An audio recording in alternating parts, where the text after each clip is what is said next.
Dr. Mahathir Mohamad mendakwa pemberian peruntukan kepada Ahli Parlimen Bersatu yang menyokong Datuk Seri Anwar Ibrahim adalah rasuah, walaupun Perdana Menteri menafikan menyogok wakil rakyat berkenaan. Bekas Perdana Menteri berkata Ahli Parlimen Bersatu yang beralih sokongan mengaku diberi peruntukan untuk kawasan mereka yang biasanya diberi kepada wakil rakyat kerajaan sahaja. Katanya segala pemberian ini tetap rasuah kerana yang tidak sokong PM tidak dapat. Ada pemberian lain juga diakui oleh wakil rakyat bersatu. Sebelum ini, Ahli Parlimen Gua Musa Muhammad Azizi Abu Naim dan Ahli Parlimen Labuan Suhaili Abdul Rahman mengaku menerima peruntukan pembangunan susulan pengisytiharan sokongan mereka kepada Kerajaan Perpaduan. Selain mereka, tiga lagi Ahli Parlimen Bersatu yang menyeberang adalah Iskandar Zulkarnain Abdul Khalid, Kuala Kangsar, Zahari Kecik, Jeli dan Terbaru, Syed Abdul Husin Hafiz, Syed Abdul Faizal, Bukit Gantang. Dalam ucapan penggulungan Kongres Nasional PKR 2023 di Putrajaya, Anwar berkata Ahli Parlimen Pembangkang menyokongnya kerana yakin dengan dasar bawah Kerajaan Perpaduan. Katanya sebab itu Ahli Parlimen menyeberang. Dia kata kita bagi sogokkan sedangkan tidak ada. Saya tak jumpa mereka sebelum mereka buat keputusan dan apabila mereka kata nak jumpa, saya kata buat keputusan dahulu, boleh jumpa. Barisan Ahli Panel Forum bertajuk Setahun Kerajaan Madani, apa seterusnya? Memberi pengiktirafan kecil kepada pentadbiran Anwar Ibrahim, tetapi berkata Perdana Menteri ke-10 itu perlu berusaha lebih keras untuk menunaikan janji-janjinya. Antara yang lantang membidasnya adalah wartawan veteran Arnadeswaran yang hanya memberikan kerajaan hari ini grade D, tolak bersasarkan prestasi mereka selepas setahun mentadbir. Katanya satu-satunya perkara yang konsisten Anwar lakukan adalah kemahiran berpidatonya. Sudah tentu kami mengalu-alukan pindaan rang undang-undang pemasuhan hukuman mati mandatori 2023 dan pindaan ke atas kanun kesesaan dan kanun acara jenayah bagi menjadikan tindakan menghendap sebagai satu kesalahan. Tetapi sebelum dia berkuasa, pakatannya berjanji untuk menghapuskan PPPA dan Akta Hasutan. Sebaliknya, kami melihat apa yang berlaku terhadap serbuan dan rampasan ke atas jam koleksi Pride yang tertera warna pelangi yang didakwa melambangkan simbol komuniti LGBT. Ini mengulangi apa yang kerajaan UMNO lakukan terhadap Bersih. Nadeswaran juga berkata di bawah pimpinan Anwar, media sepatutnya lebih bebas, namun sebaliknya pula yang berlaku apabila masih ada laman web yang disekat. Kata Nadeswaran, usaha memerangi rasuah adalah perkara yang paling kurang ditangani oleh kerajaan. Dalam beberapa kejadian, Anwar telah diselah kerana tidak menunaikan janjinya dengan kumpulan hak asasi manusia seperti Suaram dan Lawyers of Liberty menyuarakan rasa tidak puas hati mereka. Katanya, apa yang kita lihat tidak banyak. Bagaimana pula dengan skandal projek kapal tempur pesisir LCS? Ini adalah antara perkara yang kerap mereka ungkit sebelum ini tetapi kini membisu. Nadeswaran berkata jika kerajaan serius memerangi rasuah, ia memerlukan seseorang yang bersih. Katanya kita lihat Ketua SPRM Azam Baki dengan penjelasannya yang meragukan tentang abangnya yang menggunakan akaunnya untuk membeli saham namun dia dilantik semula oleh Anwar. Meskipun Nadeswaran memuji tindakan Anwar yang memotong gaji jemaah menterinya sebanyak 20% setiap bulan, tapi dia mempersoalkan saiz rombongan perjalanan Anwar ke luar negara yang dikatakan masih besar.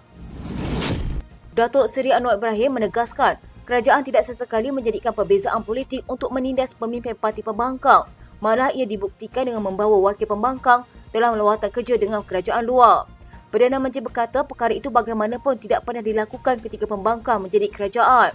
Katanya saya marah kepada pembangkang pun saya ikut peraturan. Saya pergi ke Kedah untuk berundian berkaitan hal sepadan Sadau dengan Bukit Kayu Hitam. Memang tidak diundang Menteri Besar Kedah Datuk Seri Muhammad Sanusi Makno dan Menteri Besar Perlis Muhammad Syukri Ramli. Namun saya putuskan untuk undang. Perdana Menteri Thailand tidak mengundang mereka untuk makan tengah hari di Sadau. Saya yang beri nota kepada PM Thailand, mereka ikut rombongan supaya ikut sama dalam jawatan kuasa itu.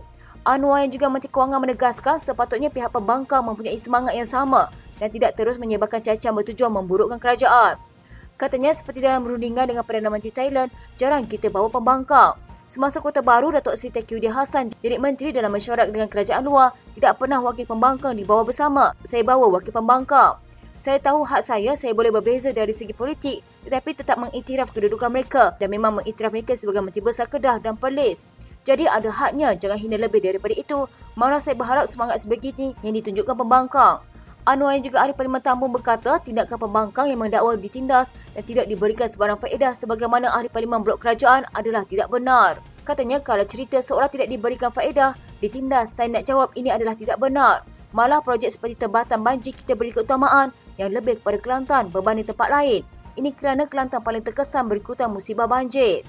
Perdana Menteri turut meminta blok pembangkang tidak lagi berangan-angan untuk merampas semua kerajaan sebagaimana yang sering dibangkitkan sebelum ini. Katanya setiap bulan pembangkang kata nak ambil alih kerajaan tetapi tiap bulan juga ada saja Ahli Parlimen Pembangkang yang keluar. Maknanya igawan untuk rampas tebuk atap ini hentikanlah dahulu. Saya tidak kata semua Ahli Parlimen Pembangkang harus sokong kerajaan Tetapi yang berlaku kita kerajaan dikatakan menentang Islam. Kononnya kepimpinan Melayu Islam sudah tidak ada, sedangkan masa mereka perintah, harta Melayu disakau banyak. Bekas Menteri Kewangan Lim Guang Eng mendakwa bahawa Azmi Ali telah berbohong mengenai dakwaan bahawa dia menyalahgunakan kuasa dengan menggunakan lembaga hasil dalam negeri untuk mengenakan syarikat yang dikaitkan dengan MCA. Dalam jawapannya kepada penyataan pembelaan Azmin terhadap saman fitnah pengurusi DAP itu, Lim melabelkannya sebagai penafian kosong. Katanya dakwaan pemimpin bersatu itu bahawa perkataan tidak membawa konotasi memfitnah sebenarnya adalah berniat jahat. Lim berkata ia sesuatu pembohongan oleh Azmin yang didakwa dibuat semasa ucapannya pada kempen pilihan raya umum ke-15 di Lunas Kedah pada 12 November tahun lepas. Katanya pelantik menafikan sekeras-kerasnya keseluruhan tomahan-tomahan liar dan palsu di dalam perenggan 33-A pembelaan lalu meletakkan defendant kepada pembuktian yang kukuh. Penyataan-penyataan yang menyinggung tersebut bukannya komen atau ulasan tetapi sebaliknya adalah fitnah semata-mata oleh defendant terhadap plaintiff. Penyataan-penyataan ini meliputi atau merangkumi dakwaan-dakwaan dia dan dusta belaka.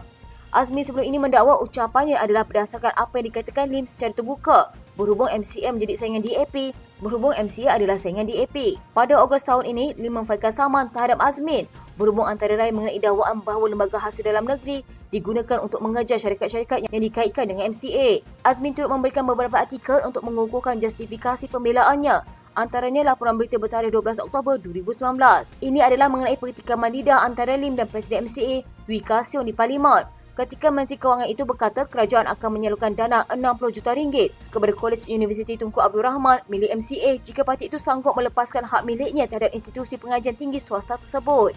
Ketika pentadbiran Dr. Mahathir Mohamad dari 2018 hingga 2020, Lim adalah Menteri Kewangan manakala Azmi merupakan Menteri Hal Ehwal Ekonomi. Bekas Ketua Menteri patut menyokong kerajaan negeri dipilih rakyat sepenuhnya, kata Ketua Menteri Pulau Pinang, Chow Kun Yeow dalam sidang DOL. Katanya mereka patut berbuat demikian dengan menghormati semua keputusan, hala tuju dan corak pentadbiran demi kepentingan rakyat serta kedaulatan Pulau Pinang. Adun Padang Kota itu berkata, kerajaan negeri sentiasa terbuka menerima teguran dan kritikan mana-mana pihak melalui saluran betul serta rasmi. Katanya kritikan demikian dia dianggap semak dan imbang yang boleh memanfaatkan negeri dan menambah baik penyampaian perkhidmatan kepada rakyat. Katanya, bagaimanapun sebarang usaha campur tangan yang mempengaruhi keputusan kerajaan negeri harus dielakkan kerana ianya akan merencatkan segala usaha dan perancangan kerajaan demi kebaikan rakyat di Pulau Pinang. Beliau menjawab soalan di Kailung Pakatan Harapan Macam Bubuk berhubung peranan dimainkan bekas Ketua Menteri demi kepentingan rakyat Pulau Pinang.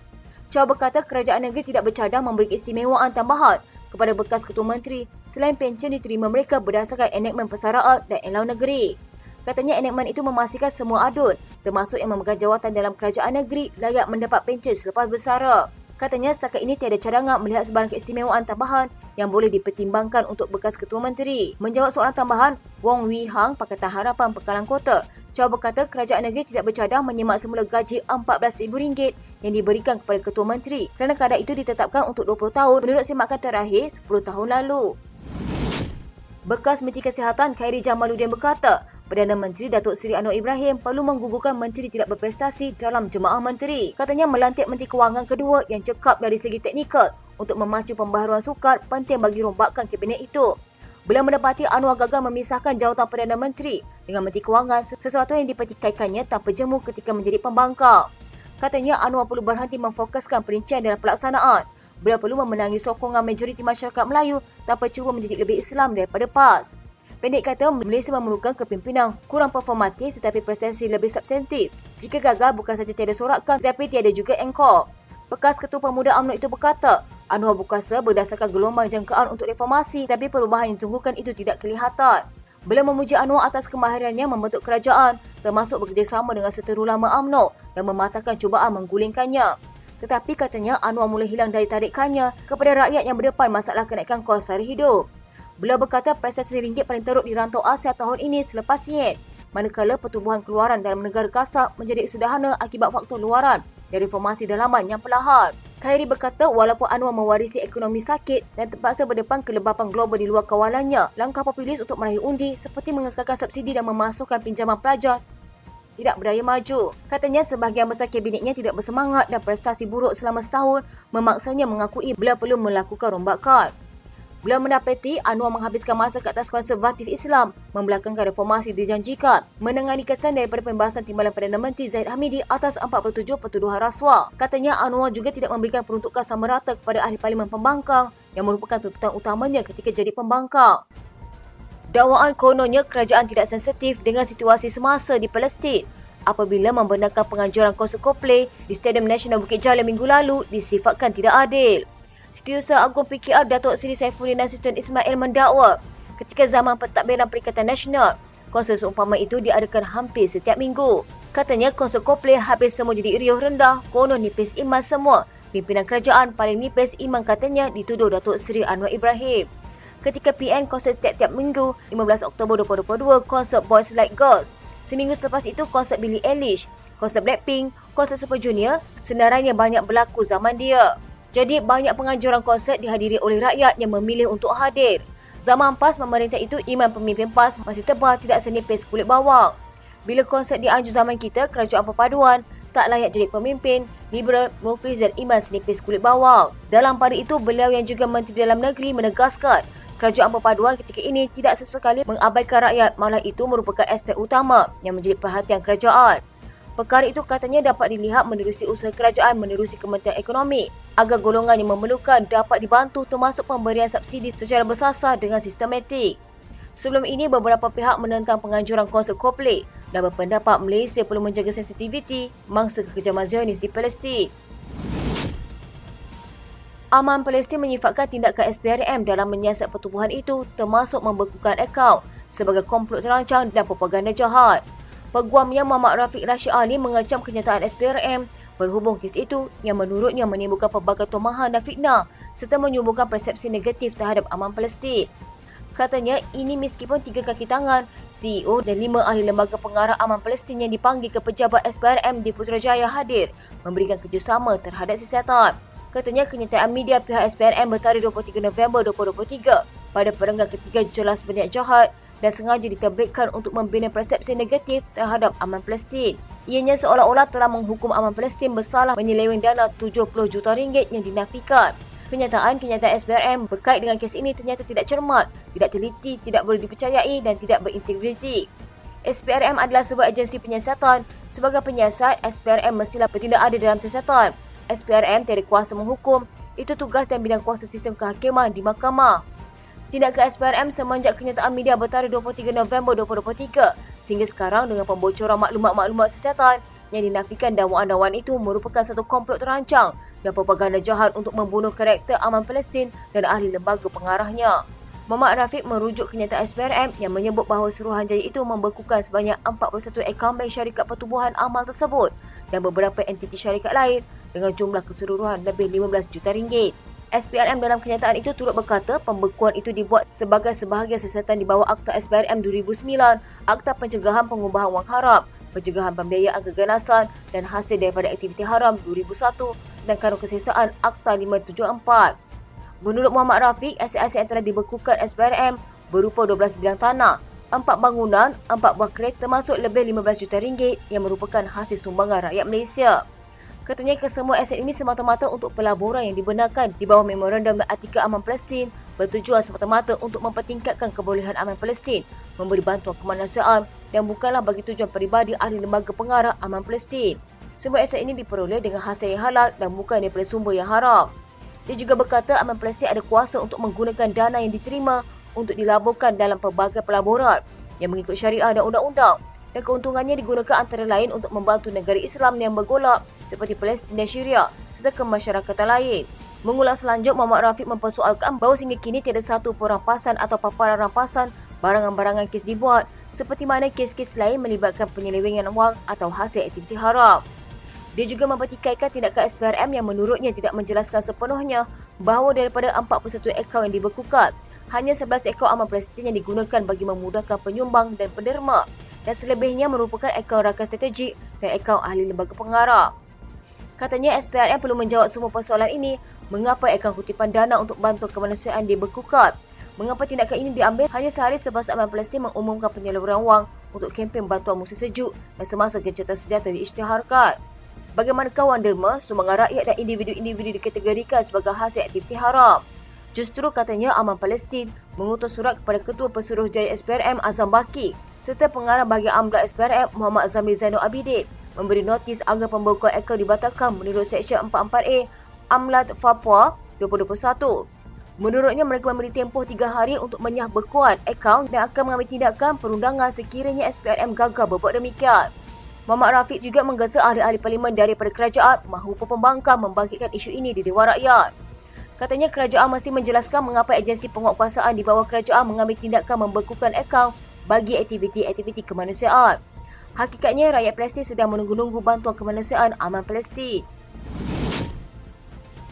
Ahli Parlimen DAP mencadangkan supaya PAS menjual semua 14 kereta mewah Mercedes-Benz milik Kerajaan Negeri Kelantan sebagai langkah memboikot Israel dan membeli jenama kereta tempatan Proton. Chong Zimin, Pakatan Harapan Kampar berkata, isu pemboikotan penggunaan kereta mewah itu akan selesai ketika Ahli Parlimen Pasir Mas Ahmad Fadli Syahri memberitahu tidak semua perkara boleh diboikot hanya kerana ada syarikat memihak kepada Israel. Katanya, saya mahu beri jalan penyelesaian. Esok jual semua 14 Mercedes-Benz, beli kereta Proton. Siap, cerita habis. Ada yang kata boikot itu kalau sudah beli, pakai jangan buang. Tapi saya nak tanya Negeri Kelantan, Mercedes itu kena selenggara atau tidak? Kalau minyak hitam nak tukar alat ganti jika rosak, macam mana? Duit masuk Mercedes-Benz siapa bayar? PAS bayar. PAS bayar Mercedes-Benz kemudian bayar pada Israel. Itu secara tidak langsung duit itu pergi ke Israel. Jadi kalau nak boikot sepenuhnya, jangan pilih kasih. Beliau berkata demikian sebagai reaksi terhadap hujahan Ahmad Fadli Syahri. Di Dewan Rakyat, terdapat sesetengah produk tidak boleh diboikot hanya kerana syarikat pengeluarnya memihak kepada Israel, termasuk pengeluar kereta Mercedes-Benz. Ahmad Fadli berkata, selagi sesuatu produk itu boleh diboikot, maka adalah wajar untuk semua pihak memboikotnya, melainkan barangan keperluan seperti media sosial dan telefon bimbit iPhone. Katanya, boikot ini kita buat dengan rasa hati, kita laksana dengan kesedaran rasa hati kita. Ada perkara kita tidak mampu mahu boikot macam penggunaan iPhone dan Facebook. Tetapi apa yang kita boikot, kita buat. Tak boleh buat semua, jangan tinggal semua dan jangan pelekeh orang yang melaksanakan boikot kepada barangan yang dikeluarkan oleh syarikat yang sokong Israel. Zamin baru-baru ini menggesa pembangkang khususnya di Kelantan supaya tidak mengamalkan sikap pilih kasih dalam memboikot pihak yang menyokong Zionis Israel, termasuk tidak menggunakan kenderaan mewah Mercedes-Benz. Hal itu susulan Mercedes-Benz sebelum ini telah mendermakan wang sebanyak 1 juta euro kepada Israel. Beliau menyuruh pembangkang supaya memboikotkan semua perkara dan tidak tertumpu kepada produk-produk tertentu sahaja. Pada 16 Januari 2020, media melaporkan Kerajaan Negeri Kelantan mengakui membeli 14 kereta mewah Mercedes-Benz untuk kenderaan rasmi pimpinan Kerajaan Negeri, termasuk Menteri Besar dan Esko. Timbalan Menteri Besar Kelantan, Datuk Muhammad Amani Abdullah ketika itu berkata pembelian kenderaan itu dilakukan sejak 2018. Perdana Menteri Datuk Seri Anwar Ibrahim bersedia untuk membuktikan di mahkamah dakwaannya bahawa bekas Perdana Menteri Budi Yassin tidak mengambil langkah untuk menyelesaikan pelupusan hutang RM8.3 bilion untuk peneroka Felda. Bagaimanapun, Muhyiddin mengulangi bahawa dia telah melaksanakan sepenuhnya penghapusan hutang peneroka Felda pada 2021 dengan menegaskan bahawa Anwar sengaja salah tafsir dan memutarbalikkan perkara itu untuk memfitnahnya. Dalam pernyataan pembelaan yang difailkan pada 10 Oktober lepas terhadap serangan fitnah Muhyiddin, Anwar memetik justifikasi pembelaan bersedia untuk membuktikan dakwaan di mahkamah dan komen yang berpatutan. Pengurusi Pakatan Harapan itu mendakwa apabila hapus kiraan hutang RM8.3 bilion diumumkan, tiada sebarang dana kerajaan atau dana kerajaan yang mencukupi sepadan diberikan untuk memastikan Felda dapat memenuhi obligasi-obligasi kewangan mereka. Katanya, pinjaman peneroka RM8.3 bilion kekal dalam buku-buku kewangan Felda dan tidak dihapus kira semasa pentadbiran kerajaan PN atau kerajaan BNPN, tetapi sebaliknya pada atau selepas pembentukan kerajaan perpaduan. Anwar pada sekitar Jun 2023 telah melaksanakan perjanjian dana yang telah membolehkan peruntukan tahunan lebih kurang RM1 bilion dana untuk disalurkan kepada dan atau diterima oleh Felda selama 10 tahun untuk antara lain membolehkan pembayaran balik sukuk KP oleh Felda. Dana di atas telah membolehkan Felda untuk memenuhi obligasi-obligasi kewangan mereka. Ini adalah untuk manfaat peneroka-peneroka Felda dan telah pada dasarnya membiayai atau menyempurnakan hapus kira hutang RM8.3 bilion. Mahkamah Tinggi Kuala Lumpur sebelum ini menetapkan saman final itu selama 8 hari perbicaraan penuh tahun depan, iaitu dari 2 hingga 5 Disember dan 6 hingga 19 Disember. Dalam jawapan yang difailkan di Mahkamah Tinggi Kuala Lumpur pada 21 November, Muhyiddin mendakwa Anwar dengan sengaja secara melulu dan berniat jahat menerbitkan beberapa kenyataan yang menurutnya berunsur fitnah dan tidak benar walaupun defender mempunyai kuasa dan sumber Perdana Menteri dan Menteri Kewangan. Muhyiddin sebagai pelantik menegaskan bahawa penstrukturan semula hutang Felda melalui kertas putih Felda telah dibentangkan pada 2019 di bawah pentadbiran Perdana Menteri ketika itu, Dr. Mahathir Mohamad, tetapi ia tidak dilaksanakan. Muhyiddin mendakwa ketika dia kemudian menjadi Perdana Menteri, dia berjaya melaksanakan hapus kira hutang peneroka Felda pada 2021 sambil menegaskan isu hutang Felda terbahagi kepada dua, iaitu hutang agensi kepada penghutang luar dan hutang peneroka Felda kepada agensi itu. Katanya ini bermakna kerajaan berpaduan yang kini dinamakan sebagai Kerajaan Madani yang tidak mahu meneruskan pelupusan hutang peneroka Felda yang dilaksanakan oleh plaintiff. Motif defendant membuat demikian adalah jelas, iaitu supaya defendant dapat menyalahkan plaintiff. Defendant kemudiannya menarik dada pada Hari Peneroka Felda 2023 bahawa defendant lah yang meluluskan dan melaksanakan pelupusan hutang peneroka Felda. Pengerusi Perikatan Nasional Tan Sri Muhyiddin Yassin melihat Naib Presiden PAS Datuk Seri Dr. Ahmad Samsuri Mokhtar ada kelayakan dan personaliti yang baik untuk memimpin negara pada masa hadapan. Bekas Perdana Menteri yang juga Presiden Bersatu berkata, keputusan Perikatan Nasional dan PAS menamakan Menteri Besar Terengganu berkenaan sebagai calon pilihan raya kecil Parlimen Kemaman adalah antara langkah dan strategi ke arah itu dalam usaha mengukuhkan kekuatan PN di peringkat nasional. Katanya tak boleh dinafikan akan ada masa. Saya kira mungkin kalau PN nanti mencipta sejarah atau sama ada sementara nak sampai pilihan raya umum ke-16. Harapan kita pasti untuk menang besar dan membentuk kerajaan. Jadi semua langkah-langkah yang diambil ini antara langkah-langkah strategi.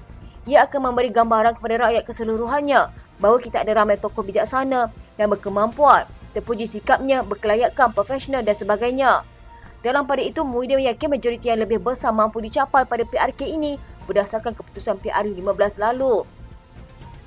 Beliau percaya pengundi di Parlimen Kemaman lebih mengenali Ahmad Samsuri yang juga Ahli Dewan Undangan Negeri Ru Rendang dan antara pemimpin mempunyai masa depan yang cukup baik bukan sahaja di Terengganu tetapi di peringkat pusat. PRK Parlimen Kemaman pada 2 Disember ini menyaksikan pertemuan PAS dengan Barisan Nasional mempertaruhkan Jeneral Besar Tan Sri Raja Muhammad Effendi Raja Muhammad Noor yang juga bekas Panglima Angkatan Tentera Malaysia.